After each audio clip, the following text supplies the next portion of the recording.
Let's go. In his old age, Biden's finally lost his mind. He lashed out at the Russian president during a Thursday St. Patrick's Day luncheon on Capitol Hill, calling him a murderous dictator, a pure thug. Watch. Now you have Ireland and Great Britain, and the Republic standing together against a murderous dictator, a pure thug who is waging an immoral war against the people of Ukraine. And by the way, the Republic is paying a big price for this, a big number for supporting the strategy, for supporting the sanctions, including aircraft, a whole range of things. It's not a minor contribution we're making to this effort. It's significant. Ireland and the United States are working together for the first time now. They're on the United Nations Security Council. Ireland's a part of the Security Council now.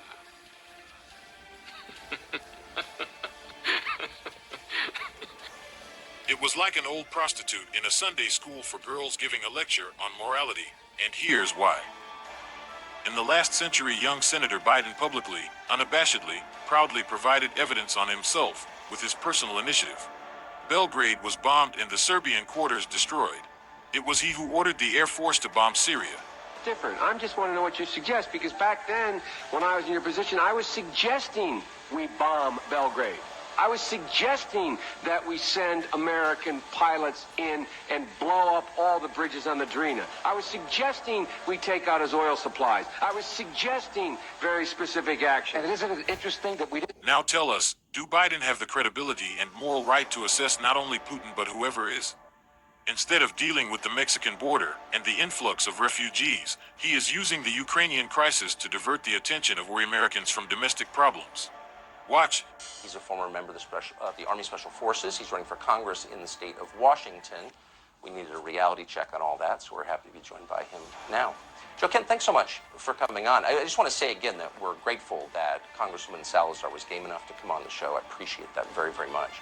But I couldn't help but notice, with respect, the difference in the urgency, and people are dying in Ukraine in ways that are horrifying, and I concede that.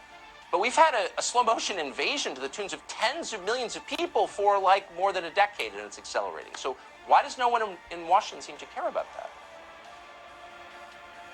Yeah, it's very frustrating, Tucker. I mean, we've seen this unchecked illegal immigration coming across our borders, most recently inspired by Joe Biden. We've had the GOP, when we had control of the House and the Senate for the first 2 years of the Trump administration, vote against constructing a border wall. The woman I'm running against, Jamie Herrera Butler, who's a Republican, she voted against that as well. She's voted for amnesty every time it's been on the docket, but yet we're supposed to hit the pause button and listen to some foreign leader on the floor of our Congress tell us what we need to do for him to secure his country. And I sympathize with his country. I really do. I think he's fighting valiantly. I think Vladimir Putin's a horrible person, but it is an extremely fair thing to ask our elected officials who are asking us to fund this war, potentially send people off to die, because that's what a no-fly zone is. That puts us in a war with Russia in short order. So if she feels so passionately, if any of these representatives feel so passionately about how we have to go and save the Ukrainians and provide them with lethal aid and continue to push this escalation, they need to go back to their districts and tell the American people, tell their constituents what they're asking them to do and what the ramifications potentially could be. All we're asking is to be informed as to what our government is doing and to have it be a two-way dialogue. Why do foreign nations always come first? Why do we secure their borders and not our own? That's right. And, presumably you could do both. I mean, in the right order. But wouldn't it be stunning to see Kevin McCarthy stand up at some sort of emergency press conference and say, we just had it. This is really hurting our country. 100,000 people died of drug ODs last year, driven by our open borders. We're not putting up with it. We're saying the U.S. military, and by the way, it's a volunteer. Anybody serving in uniform who wants to do it can.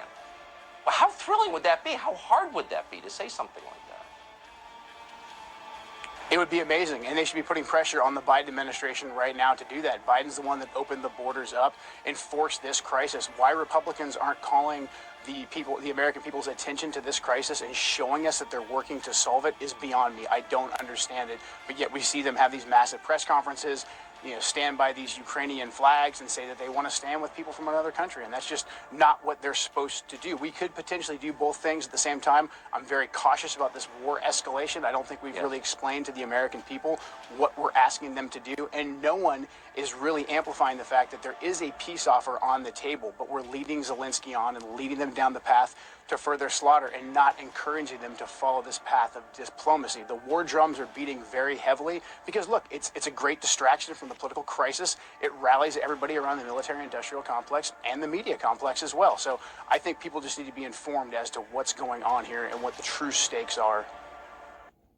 Welcome to my office today. I'm on Big Beehive Trail. That's Lake Louise in Alberta, Canada. And by the way, if you think that all Americans are fooled by Biden propaganda, you are deeply mistaken. There are still sane Americans in the United States. In this case, two pretty American women, war reporter Lara Logan and conservative political commentator Candace Owens. Watch. They lied about the Ukraine impeachment trial, and there's so much more going on in Ukraine that nobody is talking about. You see such dishonesty when it comes to the history of Ukraine. You see dishonesty when it comes to the Azov Battalion, which is funded by the U.S. and NATO. I mean, you can find pictures of them online holding up the NATO flag and the swastika at the same time. But the White House wants you to believe, well, this doesn't matter, it's just a small number of troops. It's not true.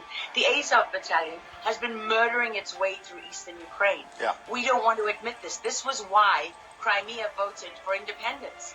This is why Crimea wanted to be with Russia.